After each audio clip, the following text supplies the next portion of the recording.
नमस्कार पाँच मिशालीते आपनादेरके स्वागत। आजकेर रेसिपि हलो आम रुई। प्रथमे आमटाके परिष्कार करे धुए छिलकिटा छाड़िए नेब। छोकाटा छाड़िए निये आमेर एकटा फाली केटे बार करे नेब।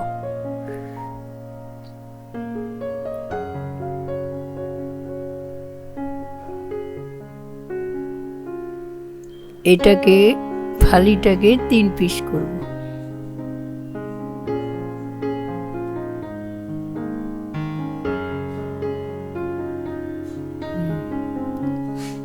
তারপর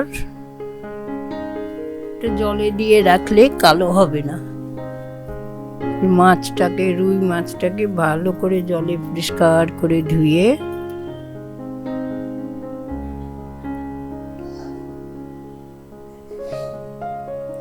পরিষ্কার করে ধুয়ে নিয়ে তারপরে একটা আলু দেব। আলুটাকে পরিষ্কার করে জল দিয়ে ধুয়ে নিলাম। তারপরে এটা চোকা ছাড়িয়ে এটাকেও ওই আমের মতোই ফালি করে নেব।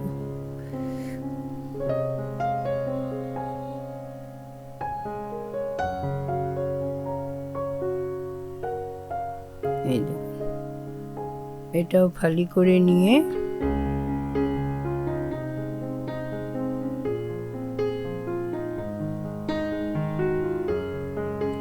জলে দিয়ে দিলাম যে আলুর একটা কষ থাকে সেটা বেরিয়ে যাবে। তারপর মাছের উপরে নুন, হলুদ,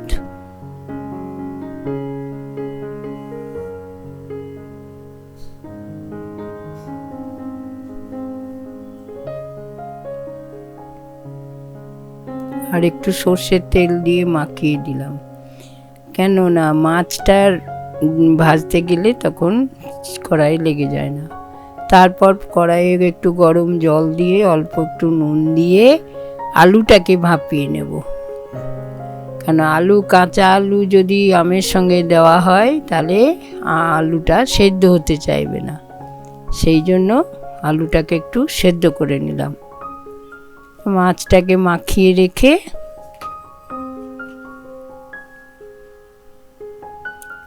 নুন হলুদ দিয়ে মাখিয়ে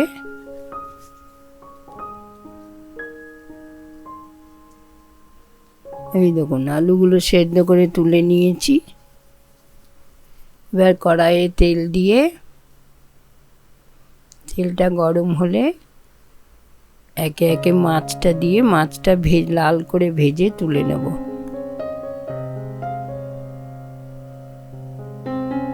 একসঙ্গে আমি সবগুলো দিইনি, দুটো করে দিয়েছি যাতে একটার সঙ্গে একটা না লেগে যায় আর ভেঙে না যায়। এই দেখুন লাল করে ভাজা হয়ে গেছে। এবার মাছগুলো তুলে নেব। বাকি যে মাছ কটা আছে ওটাও ওরকম করে লাল করে ভেজে নেব। তারপরে একটু ফোড়ন দিয়ে যে আলুগুলো সেদ্ধ করে রেখেছিলাম ওগুলো একটু নেড়ে নেব।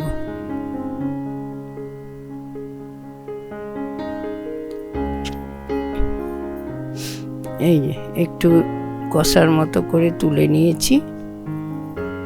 এরপর ওই তেলে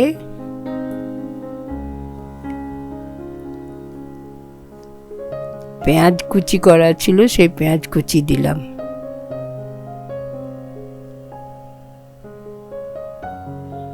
পেঁয়াজটা যখন একটু লাল লাল হয়ে যাবে, একটু ভাজা ভাজা হয়ে যাবে, তখন একটু নুন, হলুদ, লঙ্কা গুঁড়ো, ধনে গুঁড়ো,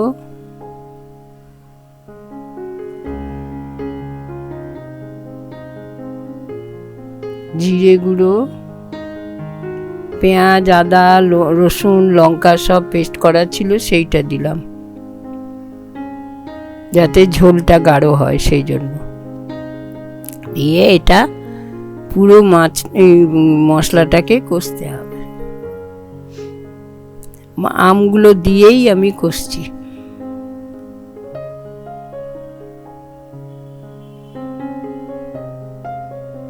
কষতে কষতে যখন তেল বেরিয়ে যাবে তখন আমি আলুগুলো দেব। দেখুন আলুগুলো দিয়ে দিয়ে কষে নিয়ে পরিমাণ মতো যেটুকু ঝোল রাখবেন বা ঝোল থাকবে, পাতলা করে ঝোল খাও বলে বেশি করে জল দিয়ে ঝোল দিলার পর যখন ঝোলটা ফুটে উঠবে তখন মাছগুলো দিয়ে দেব। মাছটাও একটু ফুটে উঠলে গাঢ় হয়ে গেলে, এই দেখুন ফুটে উঠেছে, একটু ঝোল টেনে এসেছে। আপনারা ঝাল বেশি খেলে কাঁচা লঙ্কা গোটা কয়েক দিতে পারেন। এই দেখুন তুলে আম আর মাছ পরিবেশন করলাম। আমার রেসিপিটা পছন্দ হলে, ভালো লাগলে আমার চ্যানেলটাকে সাবস্ক্রাইব করবেন।